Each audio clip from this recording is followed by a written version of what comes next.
2020년 5월 3일 청년부 예배를 시작하겠습니다. 먼저 사도신경으로 우리의 신앙을 하나님 앞에 고백하겠습니다. 나는 전능하신 아버지 하나님 천지의 창조주를 믿습니다. 나는 그의 유일하신 아들 우리 주 예수 그리스도를 믿습니다. 그는 성령으로 잉태되어 동정녀 마리아에게서 나시고 본디오 빌라도에게 고난을 받아 십자가에 못 박혀 죽으시고 장사된 지 사흘 만에 죽은 자 가운데서 다시 살아나셨으며 하늘에 오르시어 전능하신 아버지 하나님 우편에 앉아 계시다가 거기로부터 살아있는 자와 죽은 자를 심판하러 오십니다. 나는 성령을 믿으며 거룩한 공교회와 성도의 교제와 죄를 용서받는 것과 몸의 부활과 영생을 믿습니다. 아멘.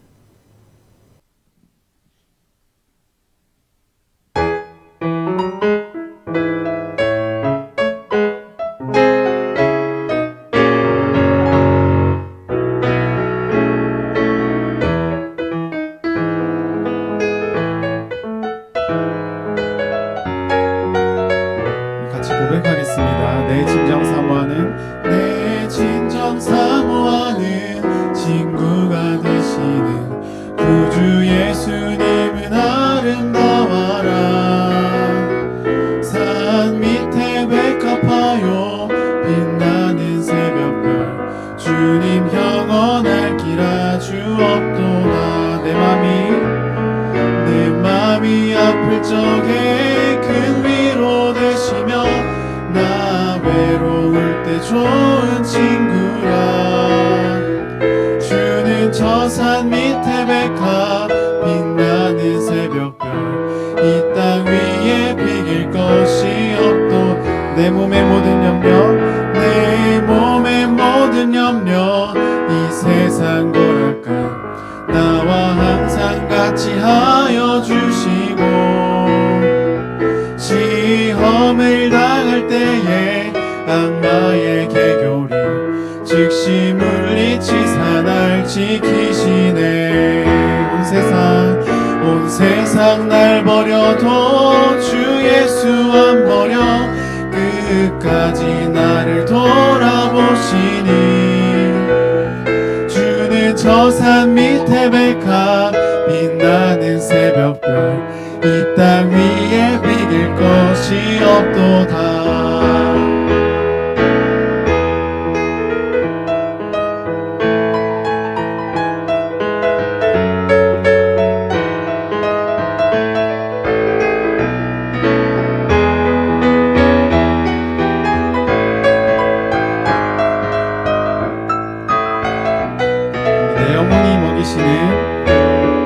내 영혼 먹이시는 그네 누리고 나 친히 주를 뵙기 원하네. 주는 저 산 밑에 백합 빛나는 새벽별 이 땅 위에 비길 것이 없. 주는 저 산 밑에 백합 빛나는 새벽별 땅 위에 비길 거. 마지막으로 고백하겠습니다. 주는 저 산 밑에 백합 빛나는 새벽별 이 땅 위에 비길 것이 없도다.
오늘도 함께 하시는 그 주님을 우리 다 같이 2절로 고백하겠습니다. 주님은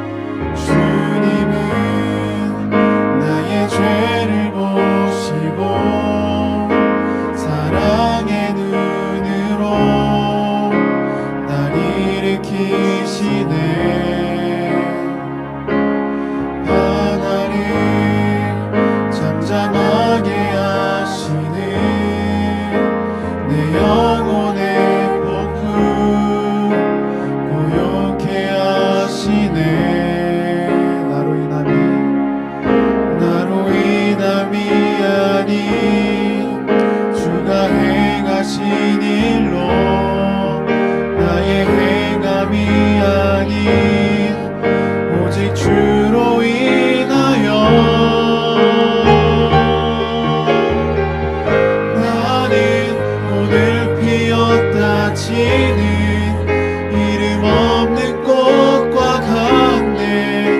바다에 있는 파도 안개와 같지만 주는 나를 붙드시고 부르짖음 들으시며 날기하다 하시네. 나는 오늘 피었다 지는 이름 없는 꽃과 같네. 바다에 있는 파도 안개와 같지만 주는 나를 붙드시고 부르짖음 들으시며 날기하다 하시네. 나 오직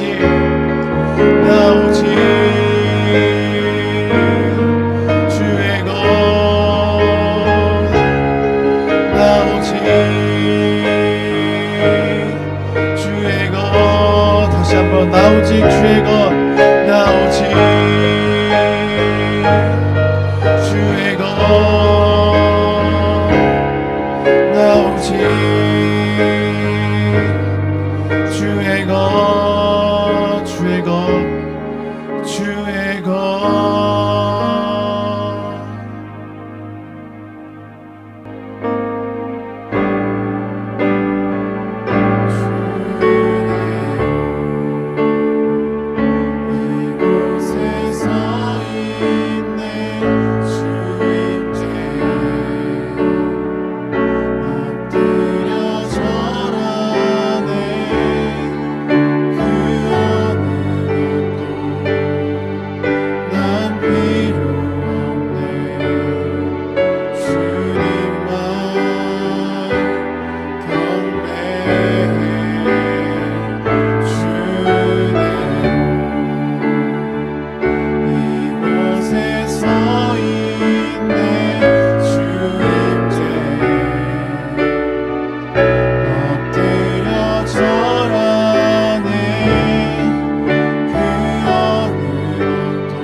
후렴을 고백할 때 우리가 이 예배 자리에 나옴을 감사함으로 또 우리가 이 예배 자리에 나오는 것이 당연한 것임을 마음에 다시 한번 새기면서 우리 같이 후렴 다시 한번 고백하셨으면 좋겠습니다.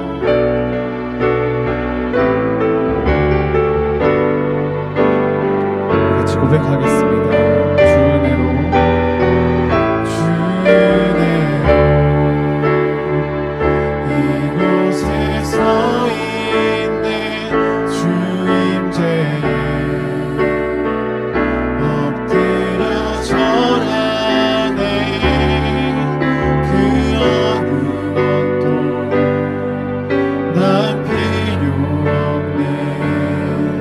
주님만 경배해. 주 은혜로 이곳에 서 있네. 주 임재에 엎드려 절하네.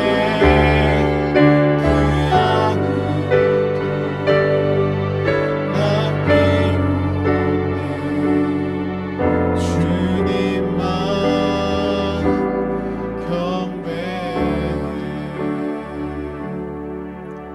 아멘. 이 시간 우리 같이 기도하셨으면 좋겠습니다. 우리가 찬양으로 고백했던 것처럼 정말 우리가 온전히 그 주님의 은혜로서 우리가 이 예배 자리에 서 있음을 고백합니다. 우리가 이제 다음 주부터 같이 다시 모여서 이 예배 전에서 같이 하나님께 예배를 올려드릴 텐데 이전에 생각해 보면은 코로나로 때문에 우리가 예배 자리에 나오지 못한 상황에 있었을 때 우리가 예배 자리를 얼마나 소중한 자리인지 깨닫고 또 우리가 예배 자리에서 모인 그 여러분들이 너무나도 소중한 사람들임을 그제서야 깨달았지만 또 이제 와서 다시 돌아볼 때 어느샌가 이 온라인 예배가 우리 삶 가운데 적응이 되고 또 어느샌가 당연한 것이 되어서 우리가 예배 자리를 사모하는 마음이 사라지지 않았는지 우리 같이 이 시간 돌아보길 소망합니다. 다음 주부터 이 자리에 모여서 그 예배하는 그 순간을 우리가 이 시간 같이 기도하면서 우리의 그 예배의 자리를 사모하는 마음을 가지고 우리 하나님께 나아갈 수 있도록 우리 같이 기도하도록 하겠습니다. 기도하겠습니다. 주님께서 허락하시고 주님의 은혜로서 우리 다음 주부터 이 본당에 나와서 주님께 예배를 드립니다. 주님 어느샌가 온라인 예배로 삶 가운데 당연한 것이 되어가고 우리가 집에서 편하게 주님께 예배드리는 것이 당연하게 되었습니다. 아버지 고백합니다. 아버지 그로써 우리가 우리 마음 가운데 그 예배를 사모하는 마음이 사라지지 않았는지 우리가 예배당에 나오는 것이 귀찮은 일이 되어버리진 않았는지 우리가 이 시간 다시 한번 돌아보며 우리의 마음을 돌아봅니다. 주님 우리가 마음 가운데 그런 안일한 마음을 품고 있었다면 주님 우리 이 시간 그 마음 회개하오니 주님 우리 용서해 주시고 우리가 다시 한번 그 주님의 전에 나와서 온전히 주님을 예배하고 온전히 주님을 찬양하는 그 시간이 될 수 있도록 주님 인도하여 주시옵소서. 또한 우리가 동역자를 만남으로써 주님 안에서 교제하게 하시고 우리가 그 순간순간을 통해서 주님의 사랑을 체험하고 주님의 사랑을 느끼며 주님의 말씀을 듣는 그 귀한 예배의 시간이 될 수 있도록 주님 함께해 주시고 우리의 마음을 주님께서 인도하여 주시옵소서.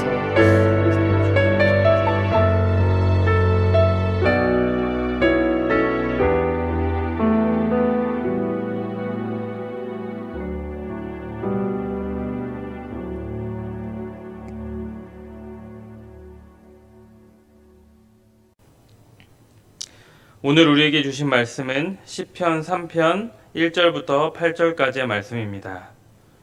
구약성경 805면에 있는 시편 3편 1절부터 8절까지의 말씀 제가 봉독해 드리도록 하겠습니다. 여호와여 나의 대적이 어찌 그리 많은지요. 일어나 나를 치는 자가 많으니이다. 많은 사람이 나를 대적하여 말하기를 그는 하나님께 구원을 받지 못한다 하나이다. 여호와여 주는 나의 방패시오 나의 영광이시오 나의 머리를 드시는 자이시니이다. 내가 나의 목소리로 여호와께 부르짖으니 그의 성산에서 응답하시는도다. 내가 누워 자고 깨었으니 여호와께서 나를 붙드심이로다. 천만인이 나를 에워싸어 진친다 하여도 나는 두려워하지 아니하리이다. 여호와여 일어나소서. 나의 하나님이여 나를 구원하소서. 주께서 나의 모든 원수의 뺨을 치시며 악인의 일을 꺾으셨나이다.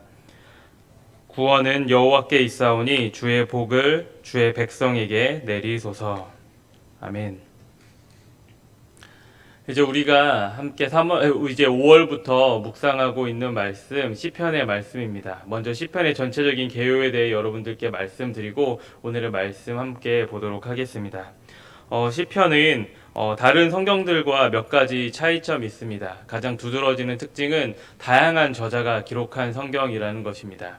시편에 밝혀져 있는 저자 다윗과 아삽, 그리고 고라의 자손들, 그리고 솔로몬, 에만, 헤단, 모세 등 이제 여러 이런 저자들이 기록하고 있는데요. 특별히 그 가운데 다윗이 총 73편의 가장 많은 성경을 기록하였고, 아삽이 12편, 그리고 고라 자손이 11편, 그리고 솔로몬이 2편의 말씀을 기록하였습니다. 이렇게 저자가 다양한 만큼 이 말씀이 기록된 시기도 참 깁니다. 가장 먼저 이 모세 시대였던 기원전 약 15세기부터 기록이 시작돼서 기원전 5년, 그러니까 이제 포로 귀환기까지 기록이 되었는데 거의 1000년이라는 시간에 걸쳐서 기록된 것들이 이 시편 말씀입니다. 그리고 나서 이 시편 말씀을 이제 다윗의 때부터 그리고 이제 포로 귀환기였던 에스라 느헤미야 때까지 약 500년에 걸쳐서 이제 수집을 하고 편집을 하는 그런 과정을 걸치게 됩니다. 그래서 우리가 시편 말씀을 볼 때 우리가 먼저 생각할 것은 이 말씀이 쓰인 그 상황이 어떠한지에 대해서 생각해 보면 많은 도움이 됩니다. 어느 상황에 어떠한 배경을 가지고 이 저자가 하나님 앞에 자신의 이야기를 이 시편을 통해 하고 있는지를 우리가 먼저 깨닫게 되면 이 말씀을 이해하는데 더욱더 도움이 됩니다. 시편에도 여러 가지 장르가 등장을 합니다.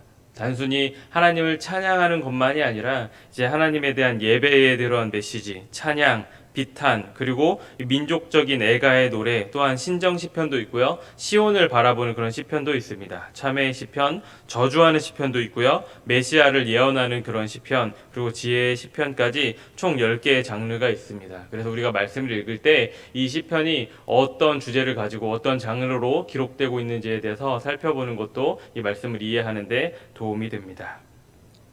오늘 말씀 시편 3편에는 이러한 표제가 붙어 있습니다. 다윗이 그의 아들 압살롬을 피할 때에 지은 시.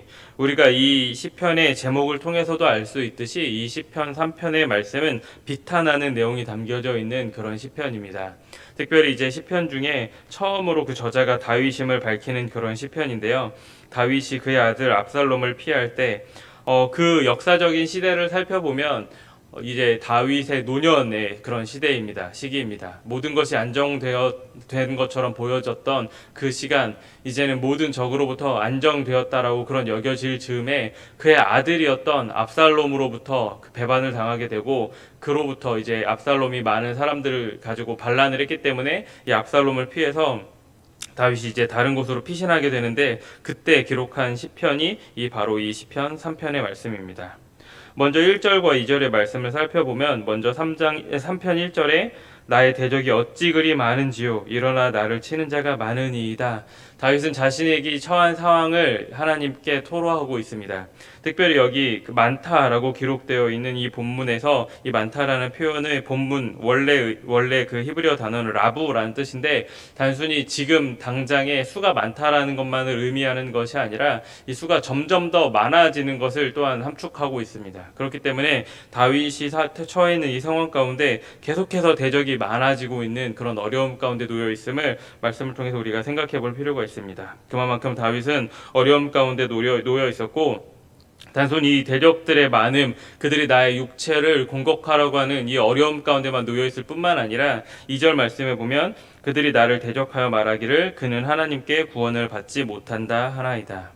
이 말씀이 단순히 그들이 이제 다윗이 하나님께 구원을 받지 못한다 이 말을 반복해서 이야기를 했던 것이 아니라 여러 가지 심리전을 펼쳤던 거죠. 이제 이 심리적 공격들을 통해서 여러 가지 이유를 통해 다윗은 하나님께 구원받을 수 없다라는 이야기를 하고 있는데, 앞서 1절에서 이 다윗이 이 사람들에게, 대적들에게 둘러싸여서 나의 그런 육체적인 어찌 보면 나의 생명을 잃을 수도 있는 그런 고난에 있었던 것도 그에게 고통스러운 일이었겠지만 특별히 그가 구원을 받지 못한다라는 이야기를 듣는 것, 사실 다윗의 삶을 살펴보면 다윗 스스로가 하나님 앞에 죄를 지었을 때 그 어떤 것보다 하나님 앞에 간절히 간구했던 것은 이제 이후에 시편 51편에서도 나오겠지만 자신을 하나님께서 멀리하지 말 것, 하나님의 그 성령이 나에게서 떠나지 말 것, 하나님과의 거리가 멀어지는 것을 가장 두려워했었던 다윗이기 때문에 이러한 이야기를 듣는 것이 이 다윗을 더욱더 힘들게 했을 거라는 것 우린 너무나도 잘 알 수 있습니다. 단순히 육체의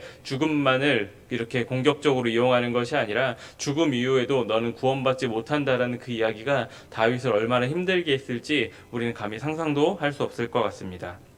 그런데 3절 이후의 말씀에 보면 이 말씀의 분위기가 바뀝니다. 다윗이 하나님 앞에 자신의 신앙을 고백합니다. 하나님은 나의 방패시오 영광이시오 나의 머리를 드시는 자이시이니다. 이러한 고백을 통해 다윗은 이런 극심한 고통 가운데 있지만 다시금 하나님을 바라보며 하나님 앞에 신앙적인 고백을 하고 있는 모습이 3절과 4절에 담겨져 있습니다. 그리고 계속되어지는 5절과 6절에 그것들이 더 강화되는 모습을 보여주는데 내가 누워 자고 깨었으니 여호와께서 나를 붙드심이로다. 이 말씀을 통해 다윗이 이제 하나님을 믿고 신뢰하기 때문에 하나님을 내가 의지하기 때문에 비록 내가 이런 고통 상황 가운데 있지만 내가 잠을 잘 수 있고 또한 깰 수 있고 평안 가운데 누린다라는 것을 이야기하는 거죠. 그리고 6절에 천만인이 나를 애워서 진친다 하여도 나는 두려워하지 않는다라는 직접적인 표현을 통해 하나님 앞에 믿음을 고백하며 그로 말미암아 내가 평안한 삶을 누리고 있음을 고백하고 있습니다. 그리고 이제 이어지는 7절과 8절을 통해 이제 구체적인 간구로 나아갑니다. 나의 하나님이여 나를 구원하소서 나의 모든 원수의 뺨을 치시며 악인의 일을 꺾으셨나이다. 그러면서 마지막 8절 구원은 여호와께 있사오니 주의 복을 주의 백성에게 내리소서라는 고백으로 시편을 마무리하게 됩니다. 이 시편의 내용을 우리가 좀 간략하게 정리해보면 1절과 2절의 그 탄식, 믿음의 그런 탄식으로 볼 수 있고 그리고 3절과 4절 믿음의 확신에 대한 그런 내용으로 우리가 구별해 볼 수 있습니다. 그리고 5절과 6절은 그로 말미암은 평안함, 그리고 이제 마지막 7절과 8절은 간구의 내용으로 볼 수 있는데 우리가 이 다윗의 시편을 바라보면서 그 어려움 가운데 있었던 다윗이 이러한 노래를 했다라는 것, 이런 이해에서 그치는 것이 아니라 이제는 우리가 고통 가운데 있을 때, 우리에게 어려움이 닥쳐올 때 우리가 어떻게 행해야 하는지에 대해서 이 말씀을 통해 배울 필요가 있습니다. 먼저 1절과 2절 말씀을 통해 다윗이 보여주었던 모습, 하나님께 있는 모습 그대로 그가 닥쳐있는 그 상황을 고백하는 그런 모습을 우리가 바라보게 되는데 우리들 또한 이 모습을 바라보면서 먼저 우리가 어려운 일이 있을 때 있는 모습 그대로 나에게 주어진 환경 그대로 하나님께 아뢰는 것이 필요합니다.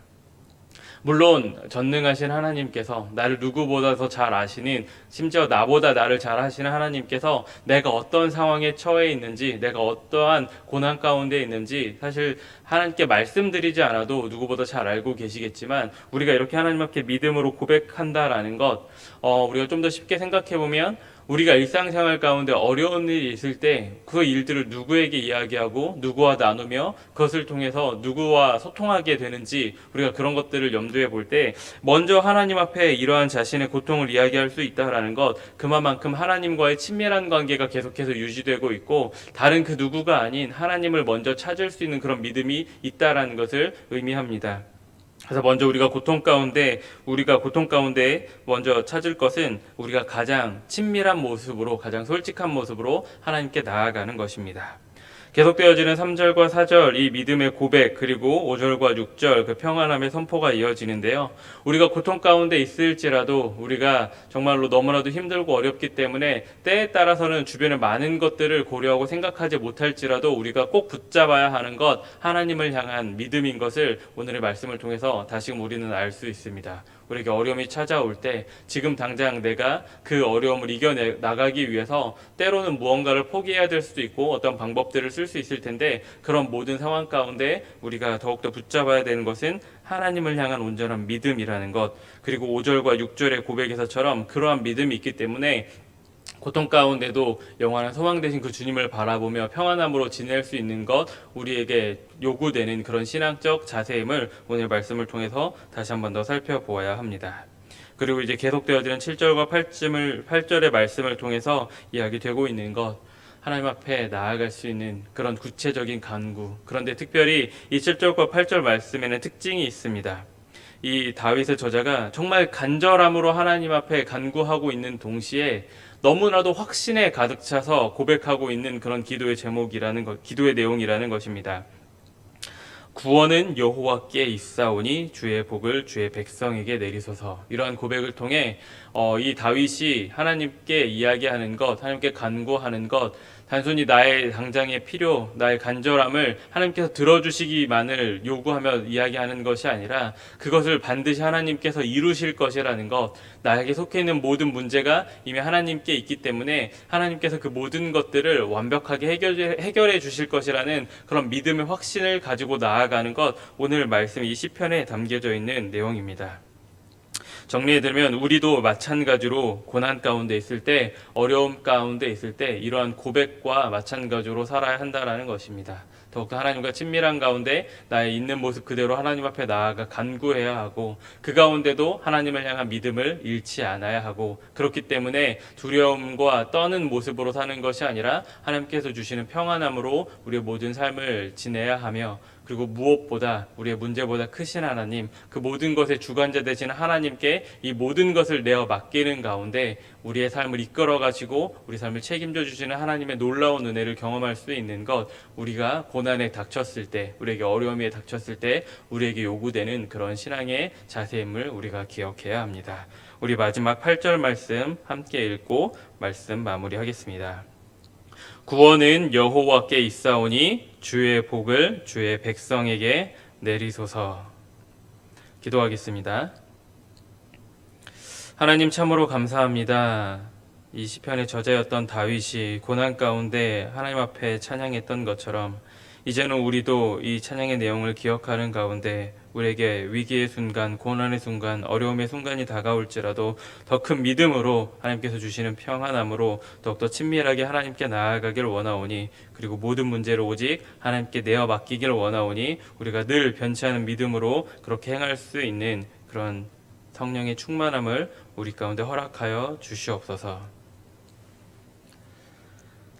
이제는 우리 주 예수 그리스도의 크신 은혜와 하나님의 다함이 없는 사랑하심과 성령님의 교통 역사 충만케 하심이 오늘 이 시간 함께 하나님 앞에 예배하며 다시금 고난 가운데 더욱더 하나님만을 바라보기로 결단하는 우리 모든 성지의 청년들 위해, 그들의 가정과 그들의 삶의 현장 위에, 이 나라와 민족 위에 지금부터 영원까지 함께하여 주시기를 간절히 축원하옵나이다. 아멘.